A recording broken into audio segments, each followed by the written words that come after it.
Hello and welcome back to the third part of our online audience engagement journey webinar series.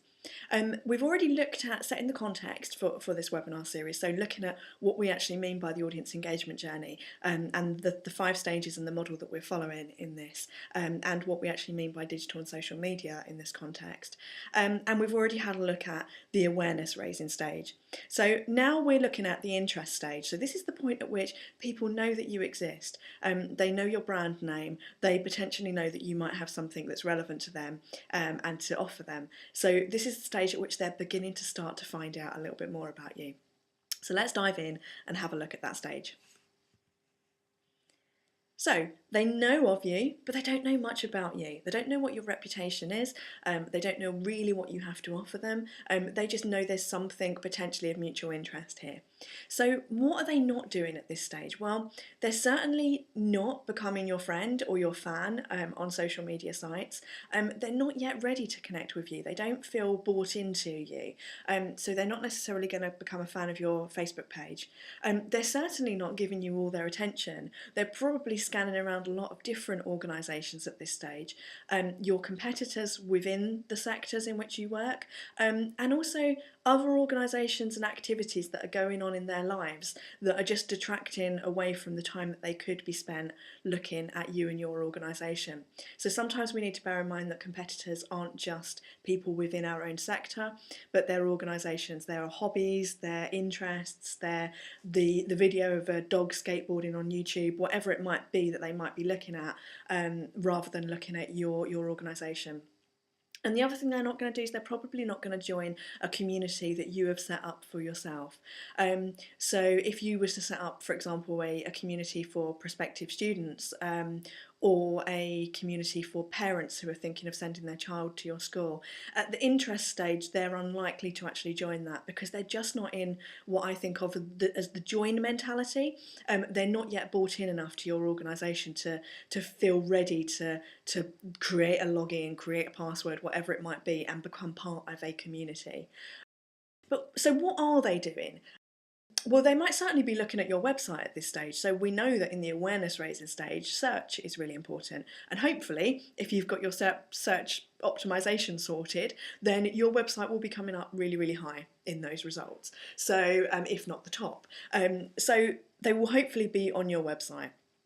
They're going to continue to search for more information.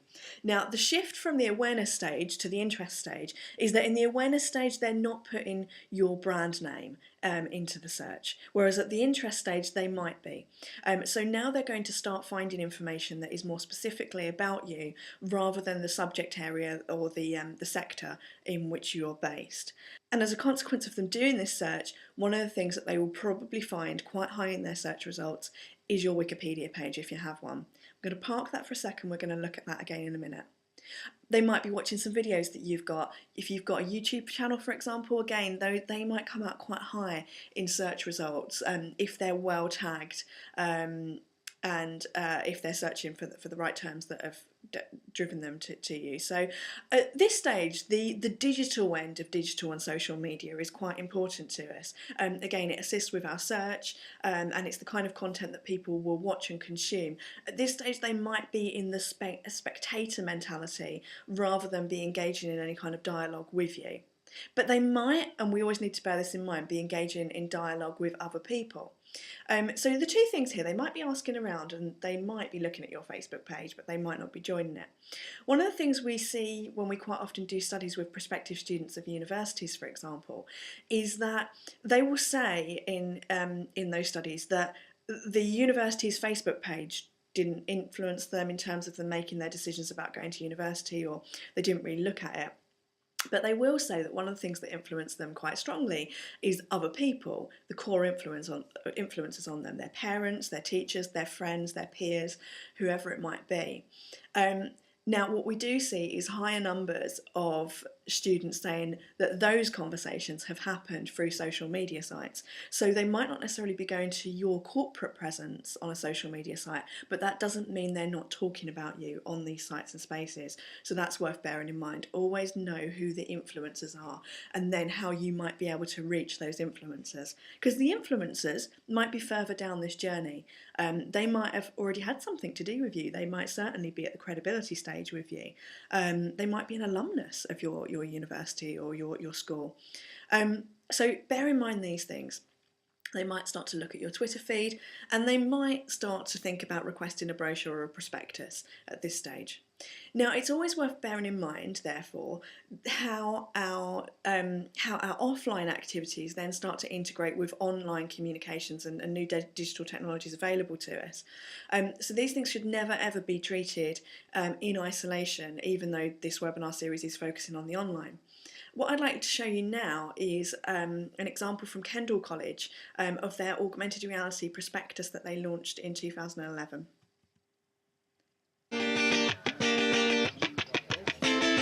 Do you think that you can fix me? Prescribe what you think is right, but I know it's wrong. You don't listen to me. You don't listen to me.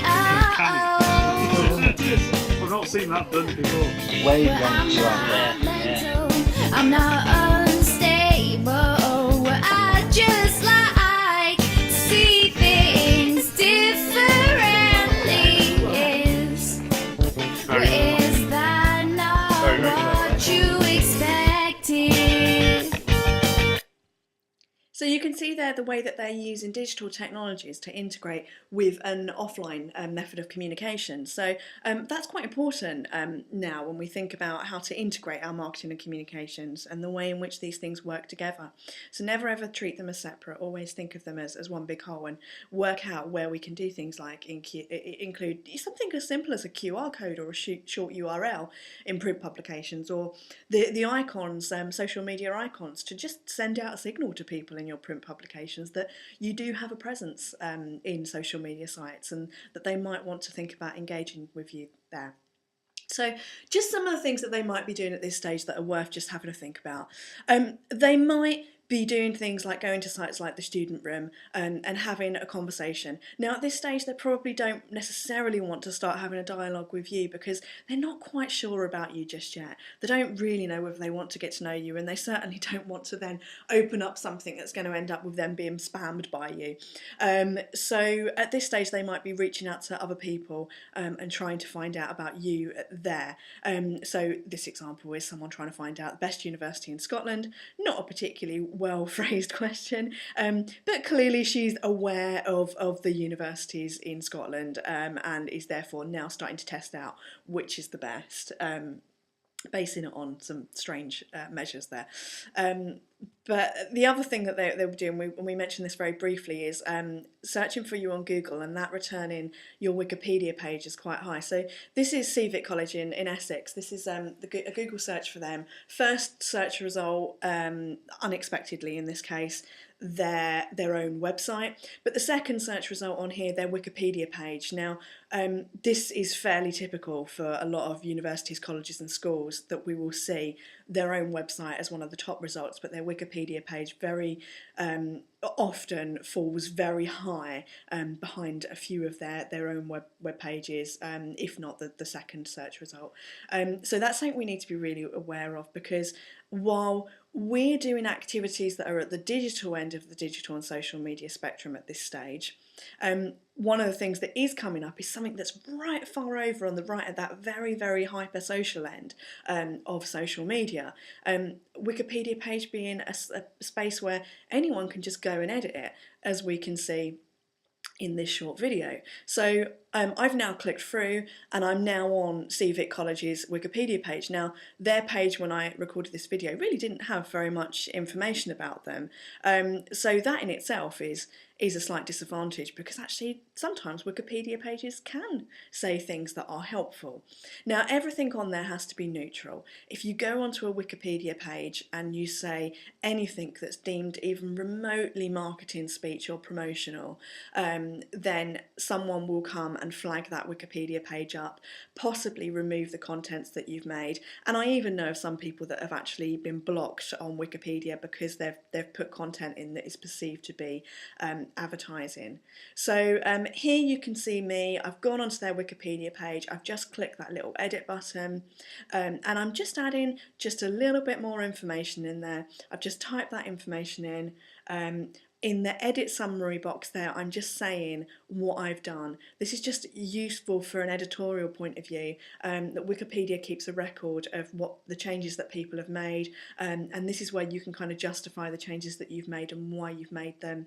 Then clicked on Save Page, and those changes that I've now made, in this case they are factual changes, there's nothing marketing in there, and now live on that Wikipedia page. So when you bear in mind that anybody could be doing that, and sometimes negative things do get said, particularly if they're negative things that can be referenced, and you can see here references, the list of references in there, that they can end up having a negative impact on the reputation of your organisation. So always check your Wikipedia page, never edit it with any kind of marketing mindset in mind, but just keep checking and making sure there's nothing really damaging and libelous on there at all. You can engage with it. The CIPR has some really, really great guidelines on editing Wikipedia pages as a PR professional, and Wikipedia also has their own guidelines, so look out for those and have a read of those. So to finish off, you need to think, again, as with every stage on here, what do you want them to think, feel and do at this stage in your journey? So this is your objective. What do you want them to come out of this stage thinking, feeling and doing as a consequence? What is the measurable objective of them doing this, and how are you going to do this? And I'm just closing now by showing you this example. This is Miss Hall School. They're based in Massachusetts in the States. They're a private school. And their Wikipedia, their Facebook page, here you can see they probably recognise that people might be looking at their Facebook page, but they might not necessarily become a fan of it at this stage. So they're using it to signpost people to their website, to other spaces. So their objective here is to get people onto their website. They probably know these people aren't necessarily going to be having a conversation with them at this stage. So it's a way of driving traffic, and that then becomes a measurable that you can measure on that journey. So in the next stage of this webinar series, we're going to move on to looking at credibility, and then after that onto the desire and action. I actually think the credibility stage is where social media really, really starts to come into its own. So we're going to be drilling down quite a lot of detail in that episode. So come back and I will see you then. Thank you. Bye.